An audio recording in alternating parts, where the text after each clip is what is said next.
We go to 17, and that's where this new grouping starts, okay? So I said 19, it was actually 18. So that was my first grouping, what you see on the board, 25 to 18, A&M all the way to Miami.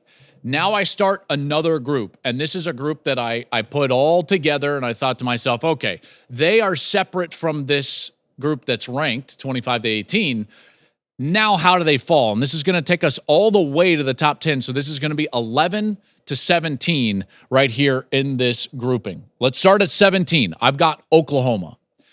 So they fall in the back end of this grouping, but they're still at 17. Jackson Arnold is going to be their quarterback. He takes over at QB. Of course, their wide receiver group, Nick Anderson, Jalil Farouk, Andrell Anthony, Jaden Gibson, they're all back, and they fit Jackson Arnold a lot more so than they did Dylan Gabriel. Dylan Gabriel is going to have an offense and a system that fits him and his skill set a little bit better when he's the quarterback at Oregon.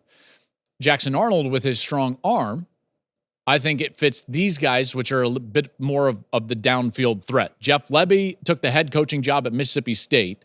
They did turn internal with their OC job, so Seth Luttrell is going to be their offensive coordinator. Big transfer pickup in the spring window. TCU's defensive tackle Dominic Williams. They also have Danny Stutzman back. He did that whole, felt like an 80s mullet commercial that he was going to be back. I mean, I'm not mad at it. I thought it was really good. Oklahoma, they're at 17. By the way, the reason they're at 17, and I wanted to just pause on this for a moment, their schedule is brutal.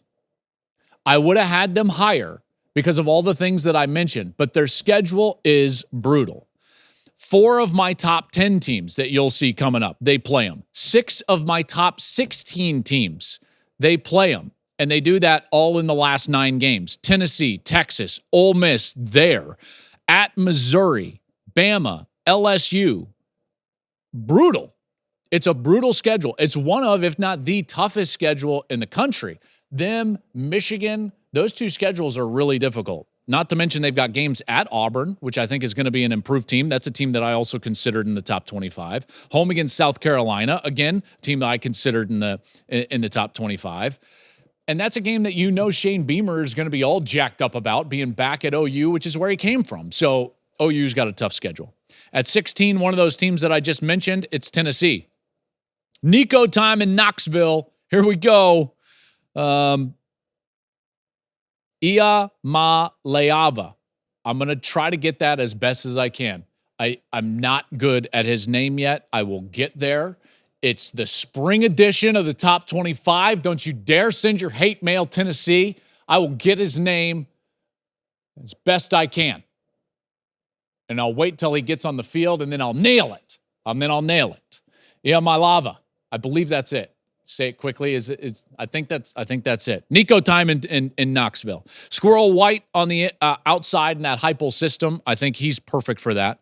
On defense, they have the potential number 1 pick in the draft in James Pierce. He's an excellent player. The secondary is a bit of a question mark. Their schedule, they get Alabama at home. We remember what happened last time. They threw the goalposts in the river. They've got road games at Oklahoma and Georgia. So their schedule doesn't do them any favors. They fall at the tail end there of this grouping that I said 11 to 17.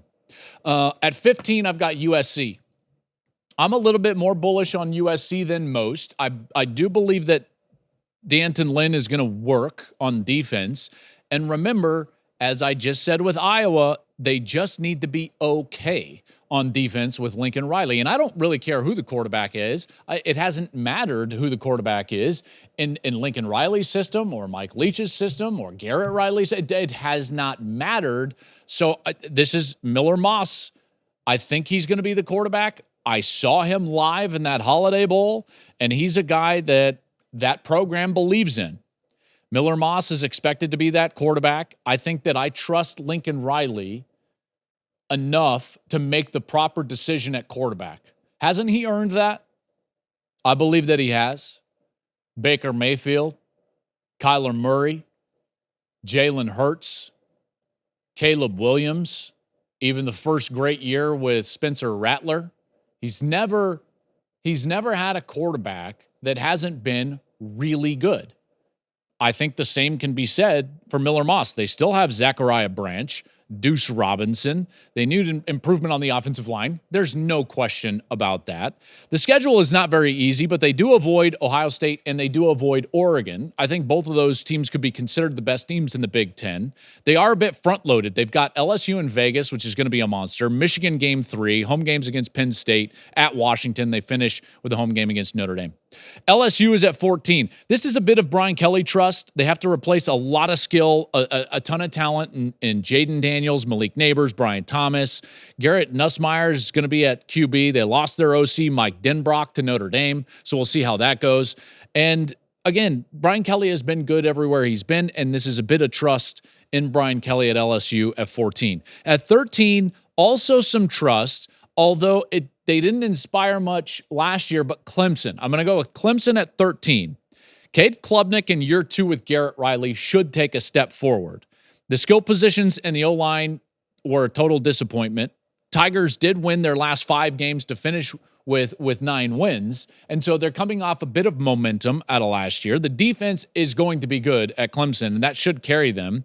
They do have a tough opener. They've got Georgia and Atlanta. Not great. They've got to play Florida State there in Tallahassee, but remember, you win the ACC, you're going to be in the playoffs, so I think Clemson's going to have a chance to do that. At number 12, Florida State. FSU at 12. Okay, so Florida State is interesting because I believe that we need to look in the last couple of years and learn the lessons of what we saw in college football and apply them to what we might see this year in college football. And here's what I mean by that. In the last few years, we have seen quarterbacks that have underwhelmed in some spots, been injured in some spots, transfer, some of them to their second, third location, and have a lot of success. We've seen this going back to Mayfield and Kyler Murray and Joe Burrow, these quarterbacks that explode late in their career. Experienced guys. Now, I know Murray hadn't started a lot of games, but experienced guys that all of a sudden are in the right system at the right time, and they have enough experience to play really well. I think we should apply those lessons to DJU. DJ Uiagalelei. I think he could have his best season. And if he does, Florida State's going to be really a tough out in the ACC and probably the team to beat in the ACC. That's, to me, this is the team that I look at, and I think DJU has started 40 games in college football. Normally, when we see experienced guys, Sam Hartman played really well last year for Notre Dame. I think that Riley Leonard can be in this category as he transfers now to Notre Dame. DJU should play his best football. I think it's a big advantage to have that experience at quarterback and guys that have taken their lumps early in their career, which he has. I just mentioned this team, and they're going to be at number 11, and that's Notre Dame. So DJU and Riley Leonard both are the reason why I'm putting these two teams at the top end of the second grouping of teams that I have in the top 25. So this grouping went from Oklahoma now to Notre Dame. Notre Dame has recruited well. Riley Leonard has started the last 2 seasons at Duke, nearly beat Notre Dame last year, remember, in that game that he ended up getting hurt. The defense gets a huge boost when Nagurski winning safety Xavier Watts decided to come back. Defensive lineman Howard Cross is also back for another year, so this defense should be good. They open at Texas A&M. I mentioned that a little bit ago. That should be difficult, but when they get past that, they should easily get to 8-0 when they play Florida State. This is not a difficult schedule for Notre Dame, not in the least. They only have 3 true road games in a true road environment, so Notre Dame is at the top of that second grouping.